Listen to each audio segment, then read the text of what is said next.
Fox Movie Tone brings you the world's news. Lowell Thomas speaking.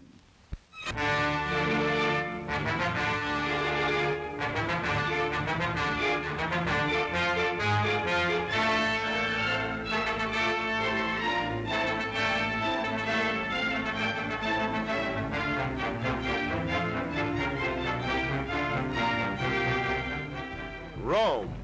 In a blazing radio address, Mussolini proclaims his decision, war. Despite the League of Nations, Italy will conquer Ethiopia. Addis Ababa. Haile Selassie protests to the League that the Italians have already invaded Ethiopia. So the Emperor orders complete mobilization. He marshals his hosts of fighting men to defend his frontiers.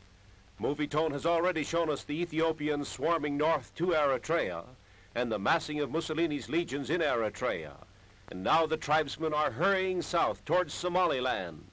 We go by railroad across the Eyewash River to Harar, the southern war capital. The train rattles across desolate country the Italians will have to fight across. And then we come to a strategic river and bridge. An inevitable target for sky attack. It's the Eyewash River, but it will be no eyewash when the bombers come. European diplomats leading the war-haunted country.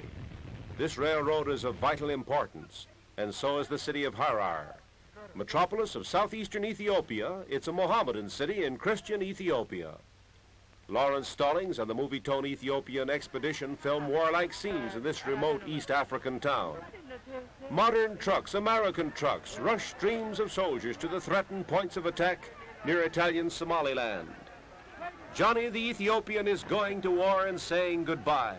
The fever of war is burning in Harar.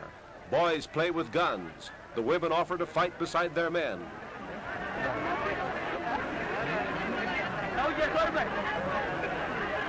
We find the Chief of Staff of the Southern Armies with Mohammedan minarets in the background.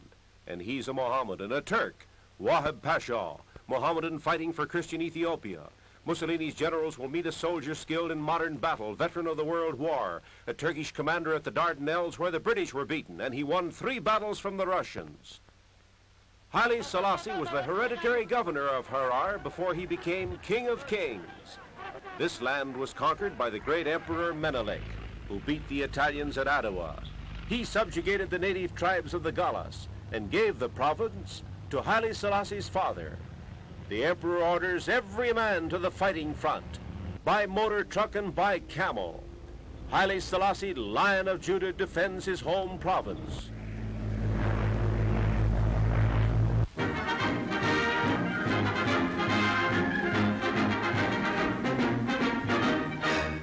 The emperor broadcasts an impassioned plea to the outside world to save Ethiopia from Italian conquest. The president of the Ethiopian parliament speaks, and an American radio man introduces the emperor, especially to America. Hello, America. This is Addis Ababa.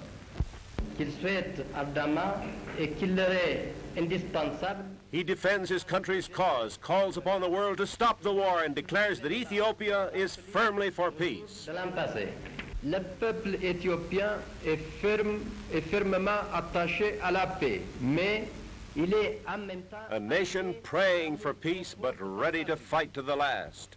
Rome deciding war. The League of Nations preparing to impose penalties. The clash of arms, the thunders of battle seem more terrifying, as at the radio station of Addis Ababa, the Emperor Haile Selassie pleads for peace. Il assiste dans leur effort pour le maintien de la paix.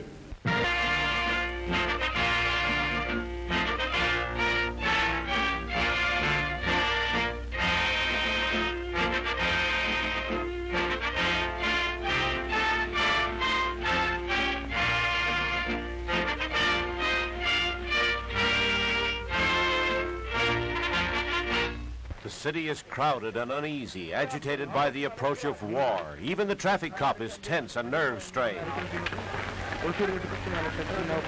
Tribal chieftains, feudal lords, each with his armed retainers. The masked marvel, maybe he wears the mask because of the dust. Polite these lords of the tribes, saluting a fellow chieftain. A minor chief they call a shoom with a small band of followers. A whole host of armed retainers testify to the power of a mighty noble, a Ras. The warlike barons of Ethiopia trooping into Addis Ababa, hot for battle, offering themselves to their emperor, Haile Selassie, King of Kings.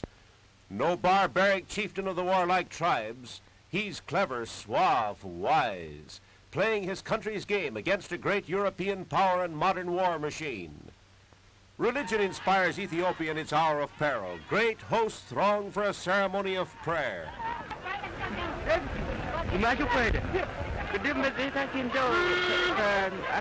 The emperor speeding to worship in his modern car, and they pray for victory in the coming battle. Streaming through the holy doorway to kiss the sacred wood according to the 1,500-year-old Coptic Christian rite. At the railroad station, terminus of her one lone railroad, French-owned, and the Lion of Judah. Affecting scenes, Italian families ordered to leave, and Hindu merchants and their families, too dangerous to stay. So it's goodbye to fugitives from the threat of impending war. Italian children must go, for Mussolini is about to attack. Refugees. Nobody knows what may happen when the fury of battle flames. Ethiopian fury against the Italiano. Jammed train loads. On their way to safety, taking the long trail, the crude Rattler Railroad Trail to the French port of Djibouti, all aboard for safety.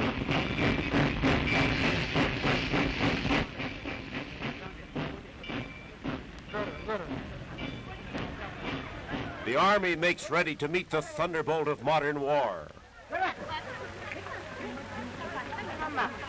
European trained officers with the military routine of the West labor swiftly to fortify for defense.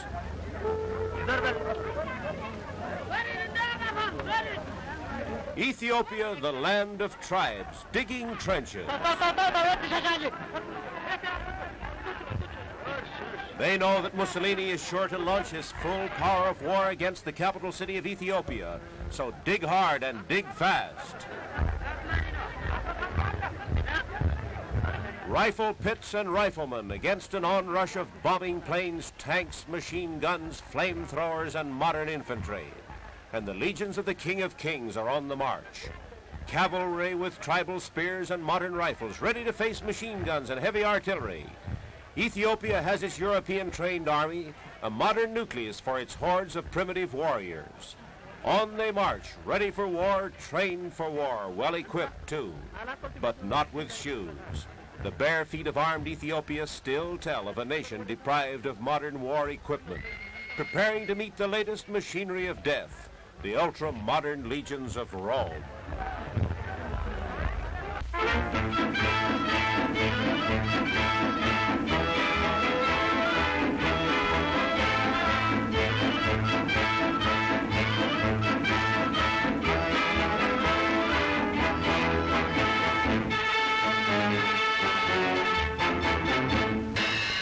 Ethiopia marches to war.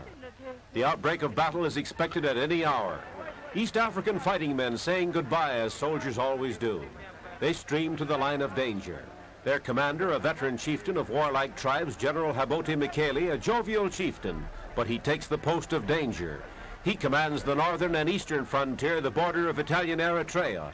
That's where the massed mechanized divisions of Mussolini are to hurl their first and most violent stroke.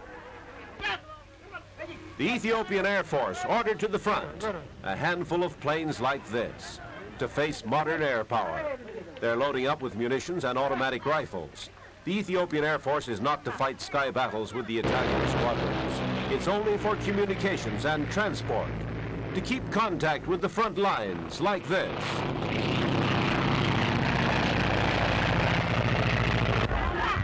Kulaus, that's what they're called. Not in khaki uniforms, but in ancient native white. They're the night fighters of Ethiopia, the most dangerous and desperate battlers of the tribes.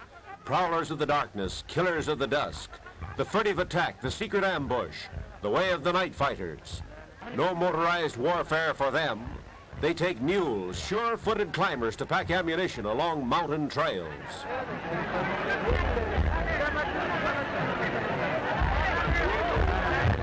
The night-fighting Kulaus rush by train to the danger zone, the surest sign that Ethiopia believes the hour is at hand.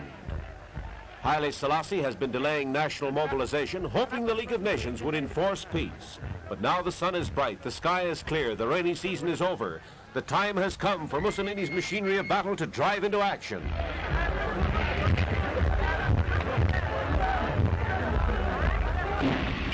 A grinning farewell. They know it bodes no good for the enemy that the night fighters are on their way. In his capital city, the Emperor Haile Selassie maintains his royal state with tranquil dignity. He visits an Addis Ababa automobile show as if his only worry were about buying a car. The boy beside him is a royal prince. American autos on display. That's Yankee enterprise, putting on a selling campaign in the city threatened by the swift, overwhelming blast of war, center of the world maelstrom. The only means of communication with the outside world is this radio. Strike it down, and Addis Ababa is isolated.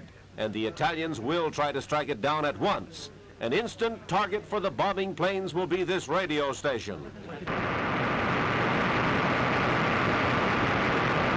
Here is where they radioed the Emperor's protests to the League of Nations. And right now, they're flashing Ethiopia's case to the powers of the world.